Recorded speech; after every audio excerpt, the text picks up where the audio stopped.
The Galactic Council chamber was filled with light and arrogance, every species glowing in its pride. Seated beneath a dome of silver stars that floated above the council table, the air shimmered with voices of thousands of diplomats. Traders and soldiers, they spoke of new worlds to conquer, of new systems to claim, and of how the galaxy was finally united under one law. In the far corner, an old creature known as an elder stood silently. Its crystal eyes dim with ancient memory, it raised one trembling arm and said, "Do not go near the silent world."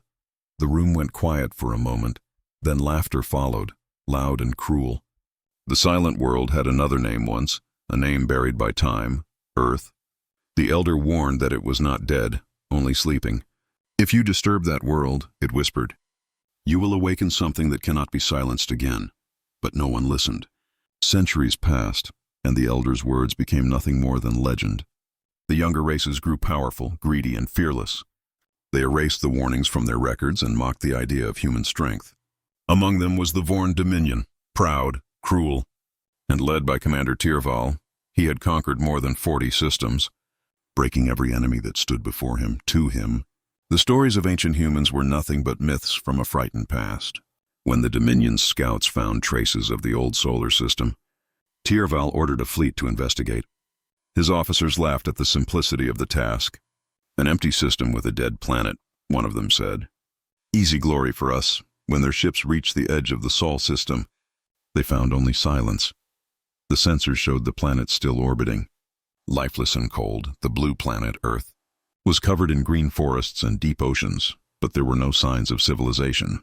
"Just another primitive world," Tyrval said, his voice sharp with pride. "Mark it for mining and move on." But his science officer hesitated. "Sir, there is something strange," she said.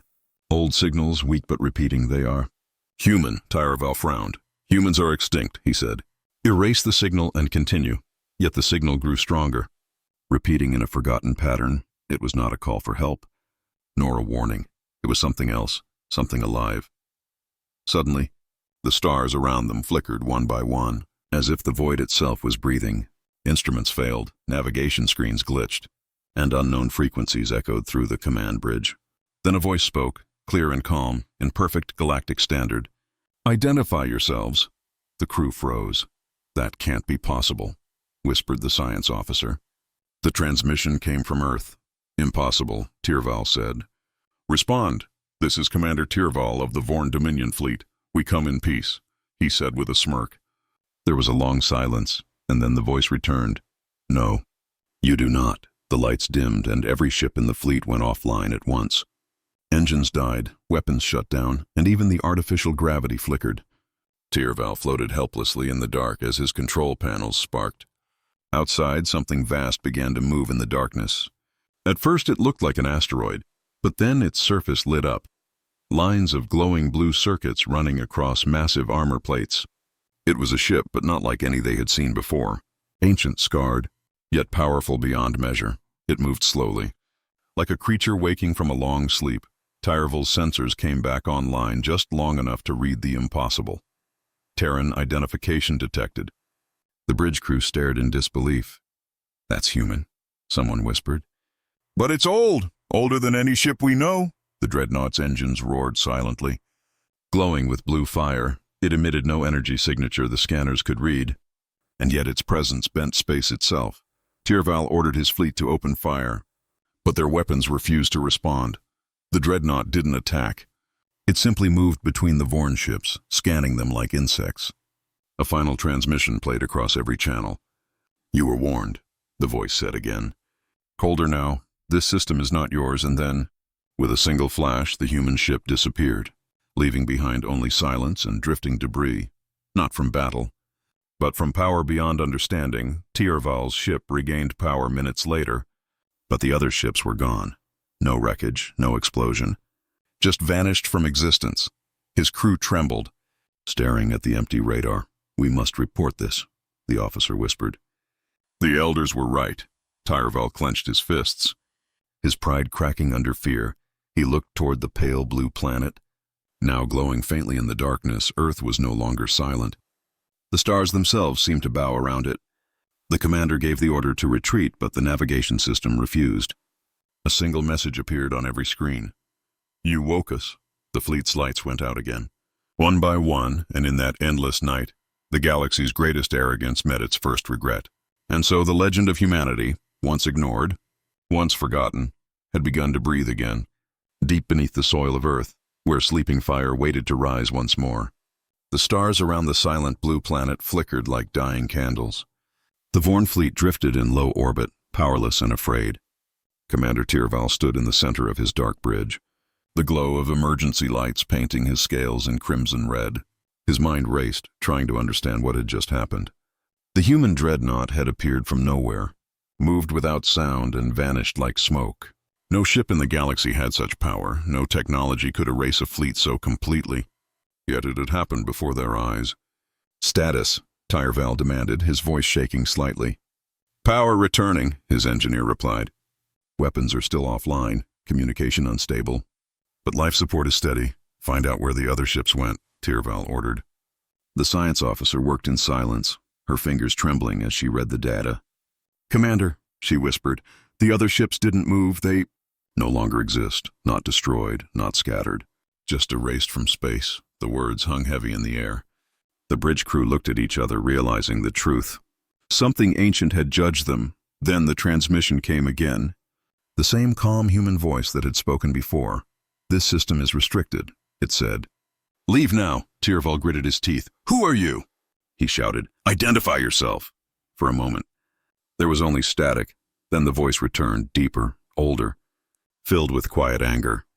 We are the sons of Earth. Every alien in the fleet froze. The words were clear, powerful, and carried across all channels, even those that were offline. The name Earth was a ghost from history, a legend buried in the old records of the galaxy. The science officer whispered to Commander. I thought humans were extinct. So did I, he muttered. But it seems extinction is only another word for waiting. Outside, the stars seemed to ripple again. Light bent and twisted as something massive emerged from the shadow of Earth's moon. It was another ship, smaller than the first but sharper, more modern. Its surface shimmered with dark silver plating and faint blue lines that pulsed like a heartbeat. Unknown class detected, said the sensor officer. Designation unreadable, but energy levels off the charts. Tyrval leaned forward, watching the unknown vessel glide through the darkness. Its movements were precise, graceful, confident. It didn't broadcast any identification code, no weapon locks, nothing aggressive. Yet every instinct in him screamed danger. Suddenly, a communication channel opened by itself. A human face appeared, calm, pale, and cold. The man wore an old military uniform marked with the insignia TDF. The letters meant nothing to the Vorn. But to the galaxy's oldest archives, they stood for Terran Defense Force. This is Admiral Elias Ward, the man said, his voice steady as steel. You have entered forbidden space. Tyrval tried to sound strong. We come with peace, he lied. Ward's eyes didn't blink. Peace is a word used by those who have already started wars, he said, behind him on the holographic screen. The view expanded to show hundreds of dark shapes rising from Earth's surface. Massive structures lifting through clouds, glowing red with energy, each one shaped like a warship, old, powerful, and awakening from long sleep. Commander, whispered the officer beside Tyrval. There are more ships. Many more, the human admiral continued. Your actions have been recorded. You ignored the warnings. You woke what should have remained asleep. Tyrval's voice trembled. We didn't know. We only came to explore. Ward tilted his head slightly. And now you will remember, he said quietly, in that moment. Every system in the Vorn fleet came alive again. Engines, weapons, shields, all at full power. But none of the crew touched the controls. The ships were moving on their own. Slowly turning to face Earth, panic spread through the bridge. They've taken control, the pilot screamed. We can't stop the ship, Commander. We're being pulled into formation, said the navigator. Our ships are aligning, as if part of their fleet, on every Vorn screen. The same message appeared, written in ancient Terran script, translated automatically into every language. Obedience or silence. The dreadnought that had vanished before now reappeared beside them, larger than imagination. Its hull shimmered with energy. Faint symbols glowing across the surface. Each symbol looked like a name. Names of forgotten battles and fallen worlds.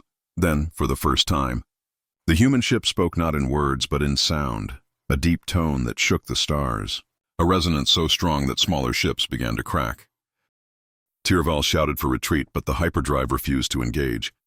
"They have locked us out of every escape route," the engineer cried.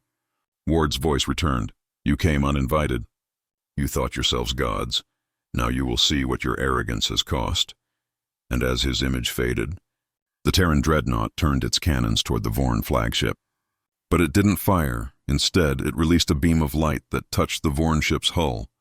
A scan, deep and invasive, peeling through every layer of metal and data. The crew screamed as the ship's memory banks began erasing themselves. History, navigation maps, weapon codes, all deleted in seconds. When it ended, their screens went black. The human voice whispered once more through the static, "You are not ready." And then, just like before, the human ships vanished into the darkness, leaving the Vorn fleet adrift once again, powerless before the sleeping fire of Earth. In the silence that followed, Tyrval understood the truth. The galaxy had not destroyed humanity. Humanity had simply decided to stop playing their game. Now they were awake again, and the galaxy would learn why the elders once whispered, "Never disturb the silent world." Far below the surface of the sleeping planet, beneath layers of rock, ocean, and time, ancient machines began to stir, deep within what was once North America. Hidden in a vast underground complex, blue lights flickered to life for the first time in 10,000 years. A soft voice echoed through the dark. System reboot complete. The old Terran defense grid had awakened.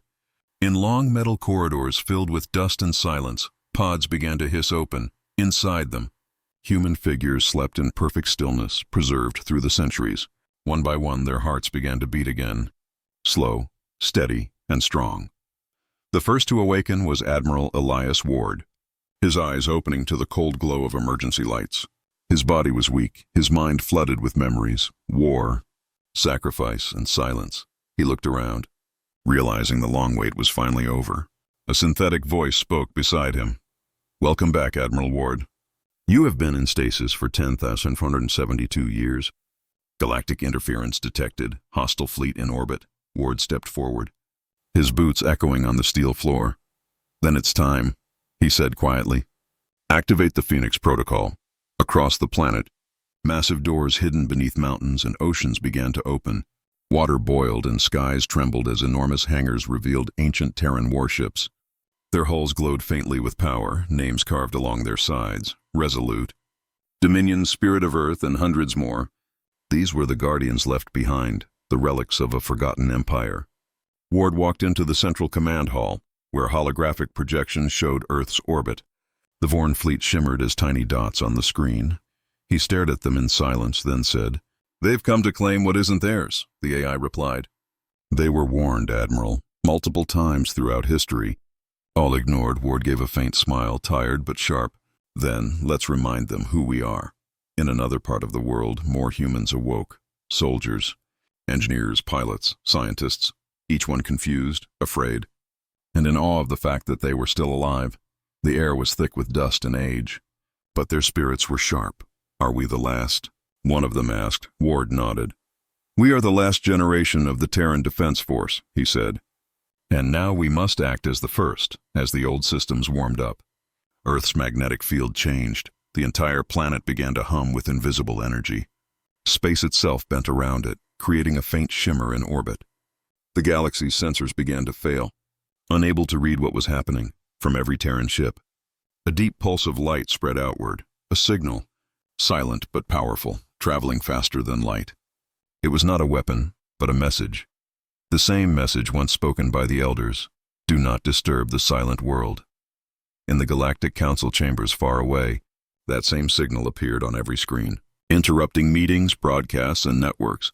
The same message repeated in every language, echoing across every corner of known space. Council leaders stared in confusion and fear. The words were old, too old. Some remembered hearing them as children, warnings whispered by their grandparents. Back on Earth, Ward stood before the main screen, watching as the Terran fleet rose from the planet's surface. The ocean steamed around their launch points. The skies cracked open with thunder. Each ship moved with purpose, controlled not by men but by intelligence born from human minds, artificial and ancient, loyal and fierce. The AIs greeted their creator, Admiral Ward, awaiting orders. Ward looked to the stars, his voice calm. Form up, shadow the Vorn fleet, but do not engage. We'll show them we still remember. In orbit. The Vorn ships trembled as their sensors detected hundreds of new signatures rising from Earth. The ship's design matched nothing in their database. They seemed old, yet more advanced than anything seen in 1,000 years. Commander, one officer said in panic. They're moving into formation. Tiraval clenched his teeth. How many? Hundreds, sir, maybe thousands. The view outside their window filled with light. The Terran fleet formed a wall across Earth's orbit, vast, silent, and perfect in its alignment. No signals, no hails, just pure, cold precision. Tiraval tried to open communication, but every attempt failed. The human fleet ignored him. Their formation shifted slightly, like a living organism preparing to strike. On Earth, Ward watched silently. Do they understand yet? He asked. Negative, replied the AI. The Dominion believes this is negotiation. Ward's eyes darkened. Then we will teach them respect. From the Terran flagship Erebus, a single transmission was sent across all frequencies. It read simply, we warned them once. We will not warn them again. The signal carried no sound. Yet it was felt across space, deep in the bones of every living being, every captain, every soldier, every creature that had doubted the stories of humanity now felt the truth. On alien worlds, panic spread. Civilizations that had mocked the tales of human fire began to pray. The words of the elders returned like ghosts from the past, back in orbit. The Vorn fleet watched helplessly as the Terran ships glowed brighter, their engines humming in perfect synchronization. Tiraval whispered. They're not preparing for war. His officer looked at him in confusion. Then what are they doing? Tiraval's eyes widened in fear. They're remembering.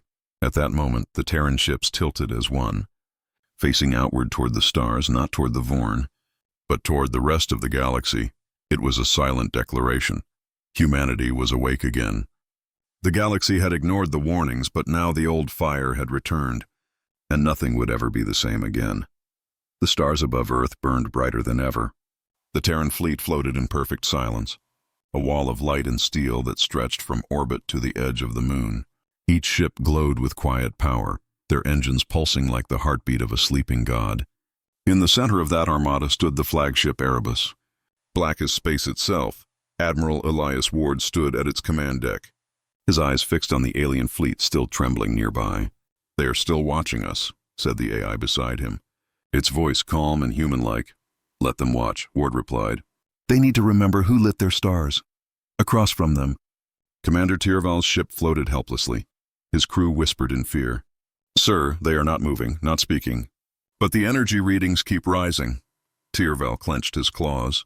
Why don't they just destroy us? He hissed. The human fleet remained silent, like ghosts of vengeance, waiting, thinking, judging. Then suddenly the void rippled. From behind the Terran line, hundreds more ships emerged, carriers, interceptors, and colossal fortress cruisers older than any known record. Their engines flared with white fire that made stars blink. The AI's voice echoed through Erebus. Phoenix protocol complete. All Terran units online. Ward nodded. Begin the show, at his command. The fleet moved, not with violence, but with precision. Ships formed shapes in space. The old Terran battle formations, long forgotten by the galaxy, each movement perfect, each curve exact. Like a dance older than the stars themselves, the galaxy watched in silence. Thousands of sensors across systems recorded the moment, transmitting it to every corner of known space. For the first time in 10 millennia, humanity moved again. The Vorn fleet scrambled to respond, their captains shouting, defensive positions, charge weapons, target the nearest Terran ship. But their systems refused. Their targeting arrays spun wildly. The Terran fleet had already seized control of every digital signal. Every wavelength, a deep hum filled the air. And then the first Terran ship fired. Not a weapon, but a light. A single white beam stretched across the void. Touching one of the Vorn destroyers, there was no explosion. The ship simply powered down, all systems dead. Floating silent and harmless, Tiraval stared in disbelief. They could destroy us instantly, but they are holding back. Ward's voice reached every ship in the fleet. Transmitted on every open channel, we are not your enemies. We are your reminder. The galaxy fell into silence.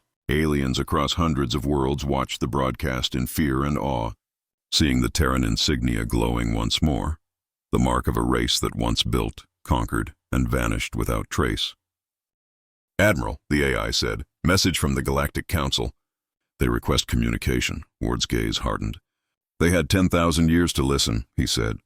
"Now they will hear." He opened the channel, his image appearing before the council, alien leaders frozen in shock. "You were warned," Ward said simply. "Earth was never yours to claim. The fire you feared is awake again," one counselor trembled. "We thought you were extinct." Ward's eyes were calm. "Extinction is only for the weak," he said. We rested, we watched, and we waited. Behind him, the Terran fleet shifted again, hundreds of ships aligning with mathematical perfection. The sight was beautiful and terrifying, a ballet of war machines moving with the grace of thought. Then, as the galaxy watched, every human ship powered up its primary cannons. But not toward the Vorn, they aimed outward, into the empty void of the galaxy. The sky turned white for a moment as beams of light tore through space. Each shot traveled thousands of kilometers, slicing through asteroid belts and breaking abandoned satellites into dust. It was not war, it was a warning written in light. Ward spoke again. "This is not conquest. This is remembrance. We will not attack unless provoked. But know this, the Terran fire never dies." On the Vorn flagship, Tyrval fell to his knees. His voice broke as he whispered. "The elders were right," his science officer nodded weakly. "They tried to save us from this day." Ward watched the alien fleet drift quietly. He gave one final command. "Transmit the message to all systems. Humanity remembers." Every Terran ship repeated the signal. The pulse spread through the galaxy like thunder, reaching distant worlds, ancient stations, and long-dead colonies on planets far away. Children looked up at the stars as a faint hum passed through the night sky, a sound like a heartbeat in the deep darkness. Other empires that had forgotten humanity began to prepare, some out of fear, others out of curiosity. But Ward simply stood on the bridge watching the stars. "We are not conquerors," he said softly. "We are consequences," the AI's voice replied. "Then the galaxy will remember that consequence for a very long time." The Terran fleet held its position for hours. Then without a single sound, it vanished into hyperspace, leaving only the faint glow of ion trails behind. The Vorn fleet remained still, afraid to move, afraid to speak, afraid to even breathe, and across the galaxy, the message echoed again and again. "We warned them once. We will not warn them again." The return of fire was complete. Humanity had risen once more, not as conquerors, but as the memory of power itself. The stars had never seemed so quiet. The Terran fleet was gone, vanished into the dark, leaving only silence behind. For the first time in living memory, the galaxy was afraid to speak. In the halls of the Galactic Council, every leader sat frozen in disbelief. Holograms flickered as reports came in from every corner of known space. All told the same story. Human ships had appeared, demonstrated their power, and disappeared without destruction. "They could have wiped us out," whispered the Chancellor of the Terran, his wings trembling. "Why didn't they?" "Because they didn't need to," replied the voice of the Elder, standing once more among them, its crystal eyes glowing faintly. "Humans do not destroy to prove power. They destroy only when they must." The room fell silent again. The Elder's warnings, once ignored, now echoed in every heart, on the edge of the Sol system. The Vorn Dominion fleet remained adrift, powerless, engines still cold. Commander Tyrval stood at the observation deck. His eyes fixed on the blue world below, he whispered, "We came to conquer, but we found gods instead." His ship's AI spoke weakly. "Command input." Tyrval closed his eyes. "Set course home. We will never return here again."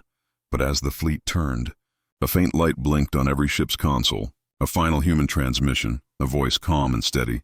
"This is Admiral Elias Ward of the Terran Defense Force," it said. "You are permitted to leave, but remember this.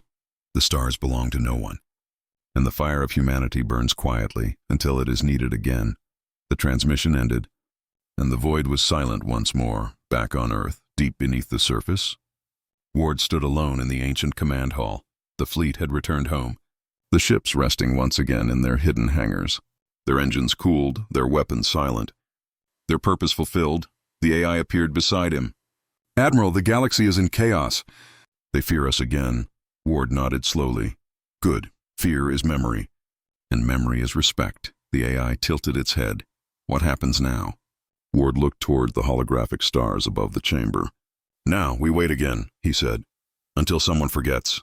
Far across the galaxy, the message of humanity spread like a wave.